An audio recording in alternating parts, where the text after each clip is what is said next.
If you are starting out with no work experience and you don't know how to show the recruiter your passion for cybersecurity and how to show the recruiter that you have done hands-on work, CTF is one of the best ways. A lot of people comment and ask me, where should I practice hands-on skills? Have told us that you need to learn XYZ things, but from where should we learn this? So this is the best way you can practice some hands-on skills. Hi everyone, welcome back to my YouTube channel. My name is Meera and I work in cybersecurity, and my journey was not easy, which is exactly why I make lots of videos to help people with how to break into cybersecurity and how to grow your career in it. If this is your first time coming to my channel, don't forget to subscribe. If you are someone who's looking to break into cybersecurity, you must have heard of the term CTF, or capture the flag. So if you want to know what this is, how helpful this is for getting jobs, and how you can actually practice and get into them, watch this video till the end. So in the first part of this video, we're going to discuss about what CTFs really are.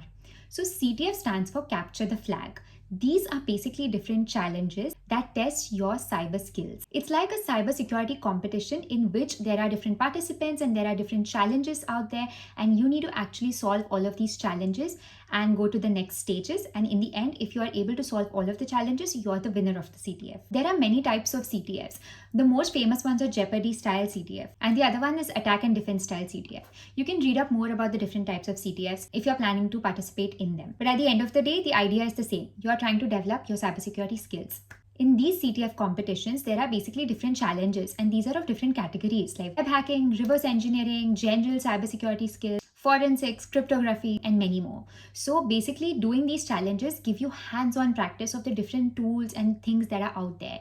It also develops your analytical thinking, because these challenges are not straightforward and you need to actually search up and see how to solve these challenges. So CTFs don't just test your technical skills, it actually also sees your problem-solving skills, the patience you have to actually solve the challenges, because solving these challenges are not easy. Sometimes it takes like hours and hours of you sitting in one place trying to solve the challenge. It sees your creativity, your persistence. Now, why it's called capture the flag? Because after you solve each of these challenges, you will get something called as the flag. You will get a lot of hands-on practice because you will get on the terminal, you will solve challenges, you will use different cyber tools. It's like solving puzzles and having a competition leaderboard. Now we have discussed what CTFs are, what they stand for, what you actually do in them, the different types of challenges you will see in the CTFs. Now let's talk about why they are actually important. We already kind of discussed the first point, which is you get hands-on practice. These CTF challenges mimic a lot of the things that actually happen in the real world. So it teaches you how to think like a hacker, how to think like a defender. It teaches you a lot of these different cyber skills. Next thing is they are very important in a CV. If you are starting out with no work experience and you don't know how to show the recruiter your passion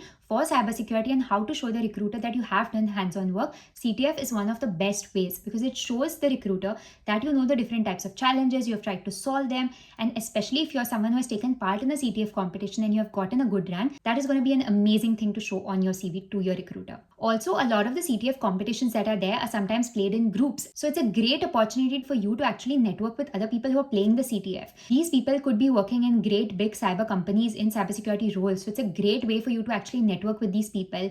Usually the CTFs set up like a group chat or something like that, and over there you can actually discuss and talk with people, form your own subgroups and discuss and solve challenges together as well. So this is an amazing way to actually network with people. The next benefit you actually get is after you've played a CTF and solved a challenge, you can do a write-up on that CTF.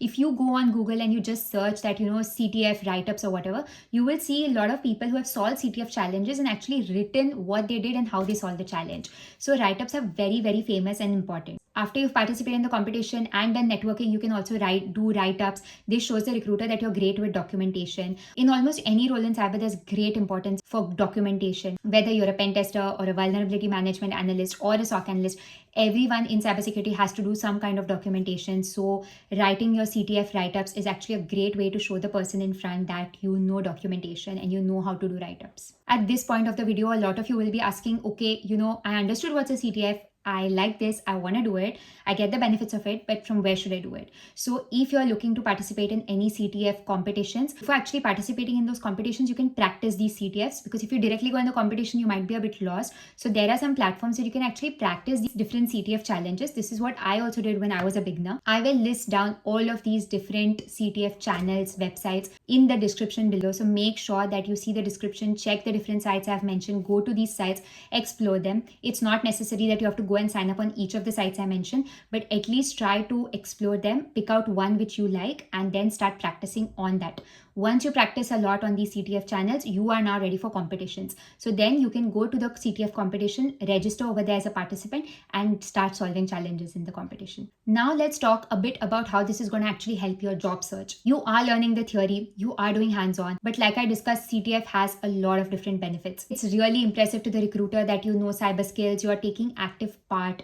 You know, as a fresher, it's so important to actually show the recruiter that you are really passionate about cybersecurity. You know, if you go to a recruiter and just say, oh, I love cybersecurity, I want to be in cybersecurity, that's not enough, because you need to show the recruiter that you are passionate. If you want to show you're passionate, you need to show some evidence of that. You can't just bring your theory notes or something and show them that, you know, I've studied all these theoretical things, so, you know, please believe me, I'm passionate. If you actually participate in such competitions, you end up getting a good rank. What if you end up winning? What if you end up writing amazing write-ups and these are actually recognized by some people?